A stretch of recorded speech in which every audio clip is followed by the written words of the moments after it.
Hey, what's up, everybody? It's LaPortia. For those who don't know, I have a series called Travel Tips from an Airline Employee. I have both long form and short form video giving tips. I work part time for an airline.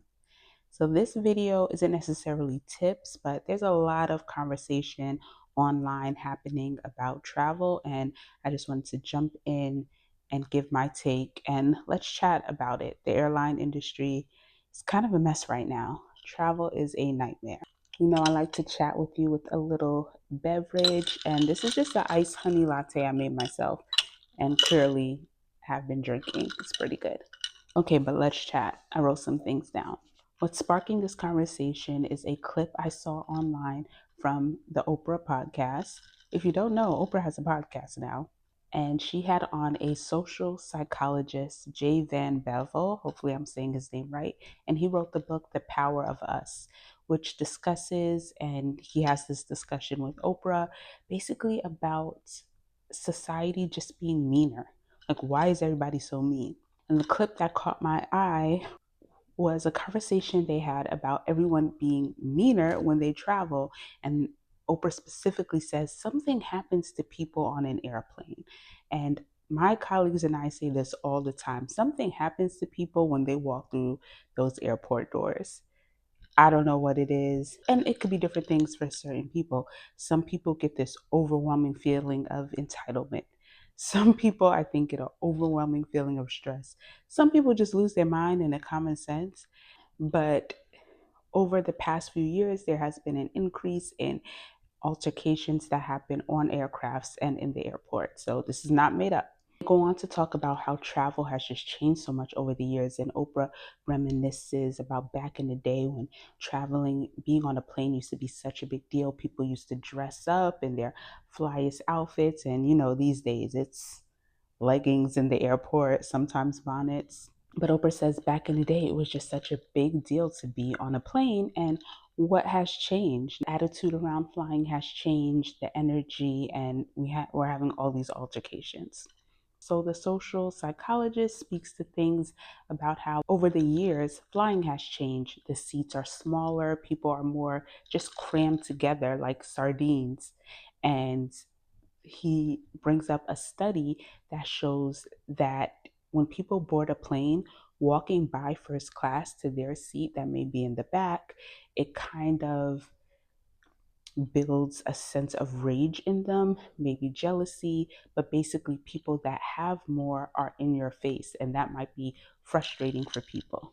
I thought that was interesting. I do think people in the airport are frustrated, but for various reasons. Yes, the seats are small, and you have to understand if there are 36 rows of seats in the plane, three sets on each side, that's 72 people in middle seats. Just saying, 72 people in middle seats if it's a full flight.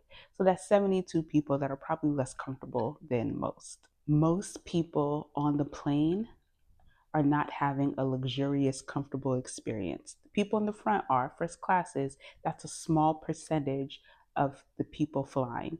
A lot of people are in the back of the plane, in the middle of the plane, maybe sitting next to someone larger, or they're having an uncomfortable experience. And if we're going to talk about the customer behavior, I think we also have to talk about the experience that the airlines are providing. And these days, customers are not satisfied with the airline experience. It's not always the airline fault. Lashing out on airlines about cancellations and delays happening because of weather that none of us can control.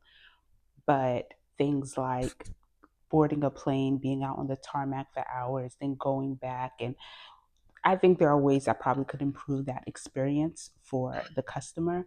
And all of that is just building frustration. In addition to you're sitting in an uncomfortable seat, in addition to apparently this study has showed that some people have built up rage after walking by these people that have more than them. Maybe in your day-to-day life, you're surrounded by people of a similar lifestyle than you. And now you're in the airport and you're seeing other people's lifestyle and maybe other people's wealth in your face, and it's making you feel a bit frustrated. That's according to the study.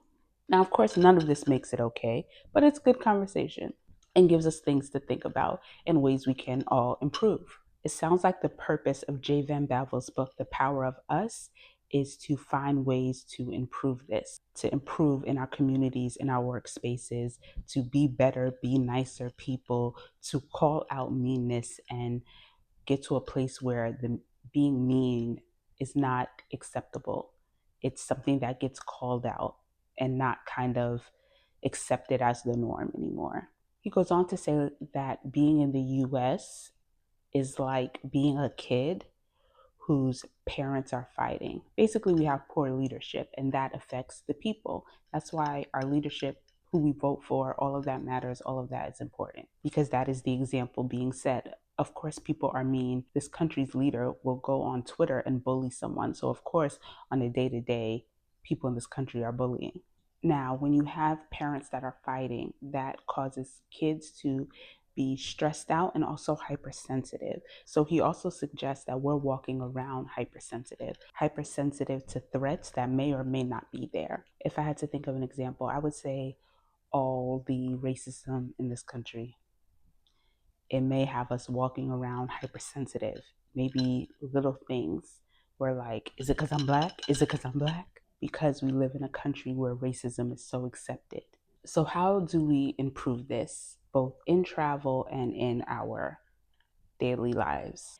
And in general, people in the airport or people just at your job in your communities, I think overall, and it's interesting that this conversation is happening between this author and Oprah, both basically sitting in a place of privilege that they may not understand why people are so mean and so angry. And I'm not justifying anger and being cruel, but I do think for the most part in this country, we are unhappy, we are frustrated. If you're going to talk about back in the day and how lovely traveling is, also talk about today's economy. And some people are frustrated because they spent their last dollar to be able to give their kids a vacation. They worked a lot of overtime to be able to afford that flight. Because of our leadership in a war, the price of oil is up, so plane tickets are higher. People are unhappy and frustrated and broke, frankly, and misery loves company. So, how do we change this? How do we fix this in society while traveling, in our jobs, in our communities? I think in general, we have to stop accepting poor behavior and overlooking it and sweeping it under the rug, and stop treating poor behavior as the norm. I've experienced a lot of things working in the airport, and it's hard, but sometimes things suck and it's really no one's fault. If you booked a summer vacation, you planned it for months, but a hurricane happens that same week, it is extremely frustrating. It's extremely disappointing, but it is no one in that airport's fault that there is a thunderstorm. I think we have to, in these moments, take a deep breath, acknowledge this is terrible, but it's not anyone's fault. I'm not going to take it out on anyone. I'm not going to walk out of my door today and project my frustration on anyone. Everything is not the way I want them to be right now, but better days are coming. For me, I combat this because I could have a temper too, I could have an attitude too, but I combat this with my faith in God and just wanting to do good and be better and be more like Jesus. I know everyone doesn't have the same belief, but I think we could all agree that we need a more civil society, and we could all find ways that that could start with us. Honestly, just try to be kind. When it comes to traveling, I think you also have to kind of be realistic. Like, you brought a plane ticket for a flight. Now, the plane ticket is expensive because flying is expensive. And I think that people feel or think that because they spent so much money, that that means more than it actually does. Unfortunately, that's just what it costs to fly. And you bought a plane ticket to get from point A to point B. A lot of times, if you don't buy travel insurance and a flight is canceled because of weather, um, it sucks. It really does suck, but there's no entitlement to much else. If you are going to travel, you do kind of have to have a backup plan for emergencies or invest in travel insurance. I saw someone online say, like, why should you have to pay for travel insurance? Why should that be an upcharge? I don't know if it should or shouldn't. I mean, maybe it shouldn't be, but we pay for every other type of insurance: life insurance, health insurance, renter's insurance, homeowner's insurance. It just, maybe all these things should be free, but the reality that we live in is it is all an upcharge. And just like if you do not pay for homeowner's insurance or renter's insurance and your place burns down, there is a financial responsibility that falls on you. If you do not pay for travel insurance and a hurricane happens the day of your flight, there will be some cost that falls on you. I think once people change their thinking and realizing that that's how it works and kind of let go of this entitlement that an airline owes you so much, traveling will be approached differently and it'll be less like chaos and debate in airports, because it really is that simple.